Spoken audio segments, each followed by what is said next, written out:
Welcome back. Thank you very much for staying with us. Now, Ukraine's Special Representative for Africa, that's Maksym Subkh, is calling on South Africa to review its position on Russia's invasion of Ukraine. He says it's simply an act of imperialism. The impact of the war has had a knock-on effect on food costs across the world.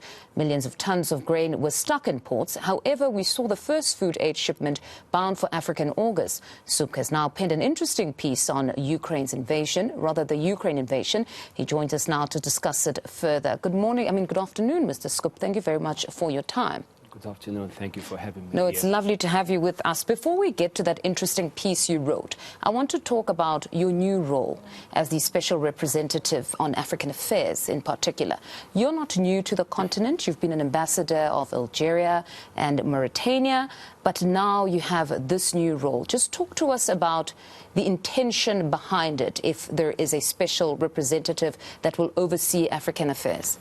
Yes, actually, the post of the Special Representative of Ukraine for Middle East and Africa was re-established according to the decree of the President Zelensky, who sent a clear message to all African nations, to our partners and friends across Africa and Middle East, that Ukraine wants to strengthen its cooperation and collaboration with Africa in the light of the full-scale Russian invasion, which started on the 24th of February this year.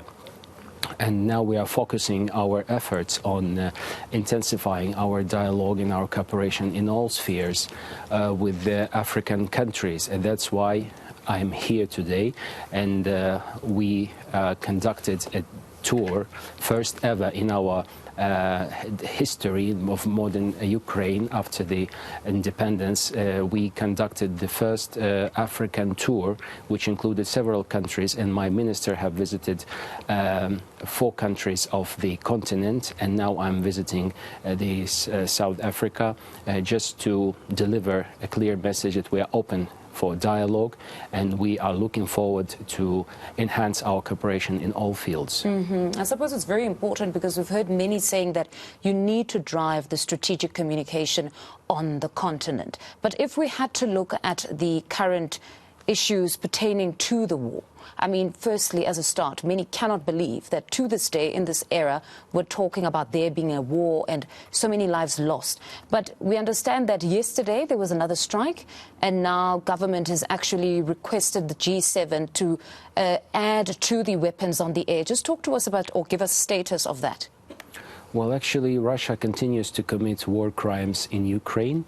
The scale of the war is really heartbreaking and devastating.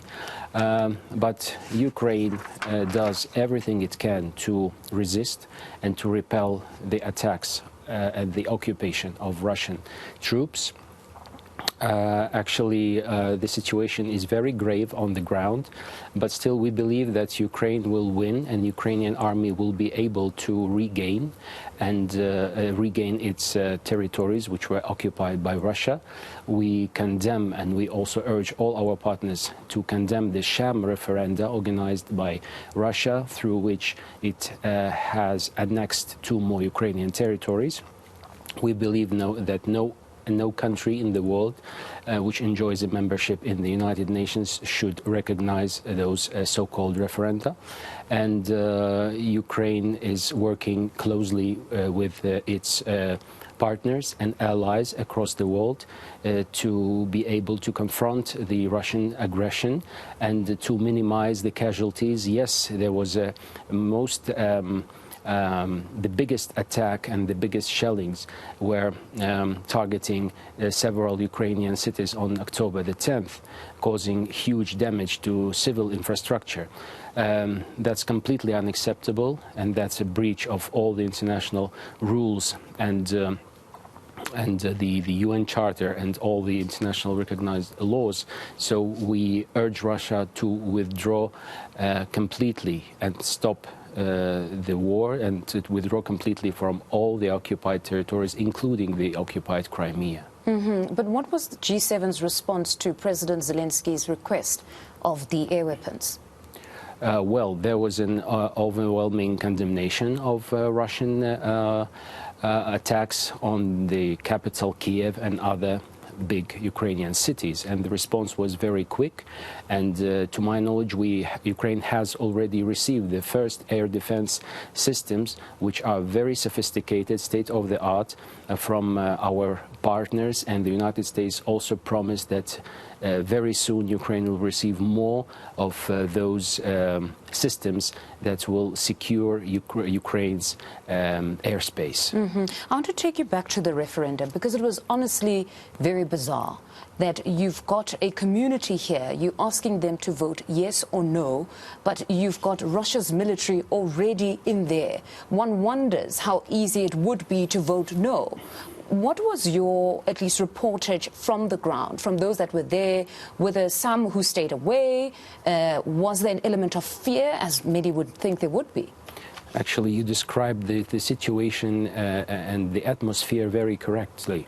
What happened is that the Russian side decided to organize fake referenda, which no one ever will recognize. The people were threatened. The people felt tremendous fear. There was any chance for them to object or to vote against. The elections took place in the full absence of any international observers, which is a breach of the international law and the principles of holding any kind of elections. So definitely the results of those so-called referendum are void and null, and no one would ever recognize them. We will continue our fight.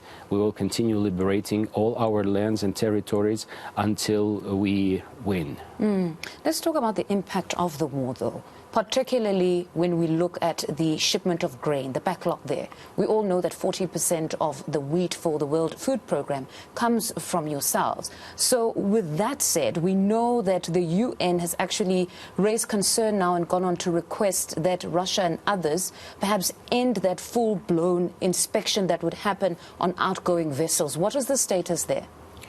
Actually, the President Zelensky stated many times that Ukraine will always remain a trustworthy guarantor of global food security. Many countries across Africa depend heavily on supplies of Ukrainian grain, be it wheat or barley or maize or etc.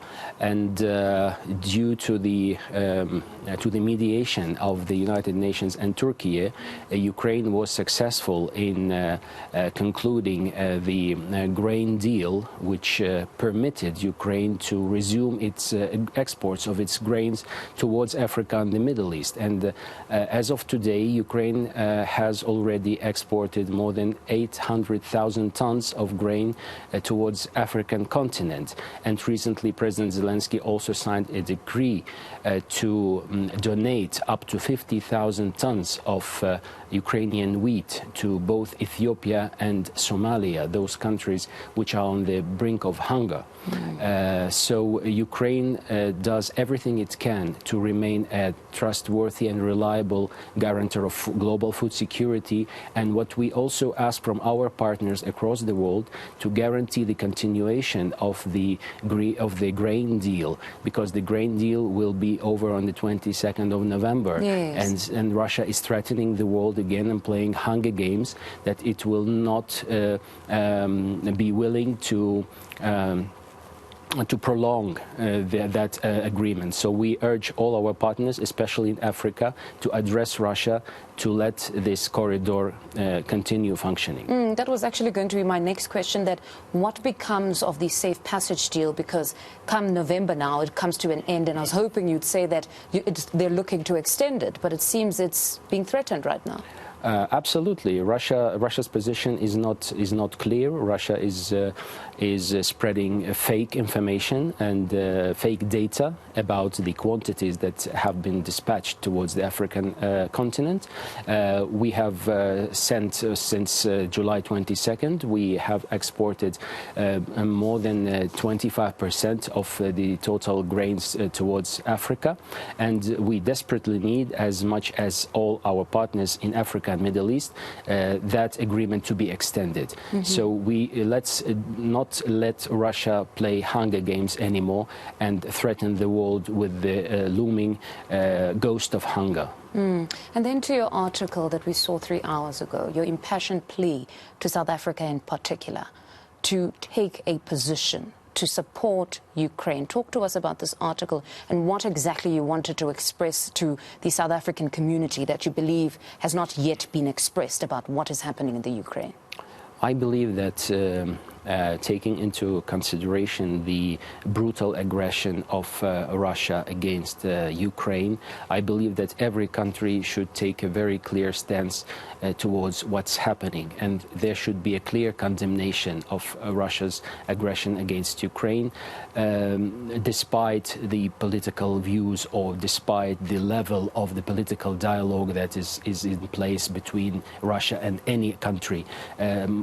Our request, and we really looking forward to bring all nations together to support Ukraine, to endorse pro-Ukrainian resolutions in the United Nations, to speak with one voice that what is happening in Ukraine, what Russia is committing in Ukraine is completely unacceptable. The war must stop. There should be the guns should be silent, and Ukraine should be united again, and all Ukrainian lands should be liberated, and only after that the peace will prevail.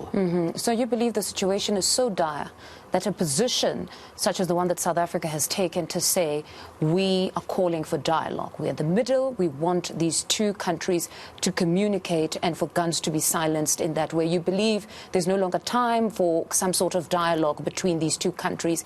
You're saying that South Africa and other countries need to pick a position and support Ukraine in this instance. Well, I believe that the position of South Africa is very wise and goes according or in alliance with the international law.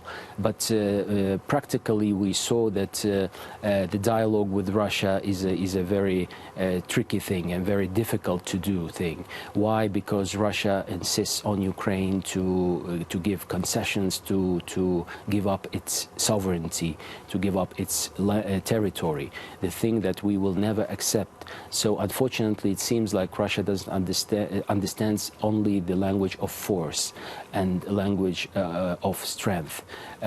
So diplomatically now it's very difficult to talk to Russia or to hold direct talks, since Russia is continuing its aggression and its continues shellings of our cities.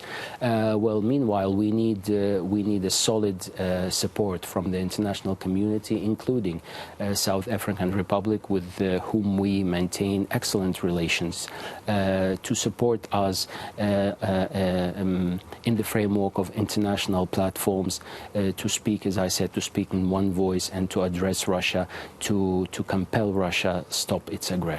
Mr. Maksym, thank you very much for your time this afternoon. That's Ukraine's Special Representative for Africa, Maksym Subkh.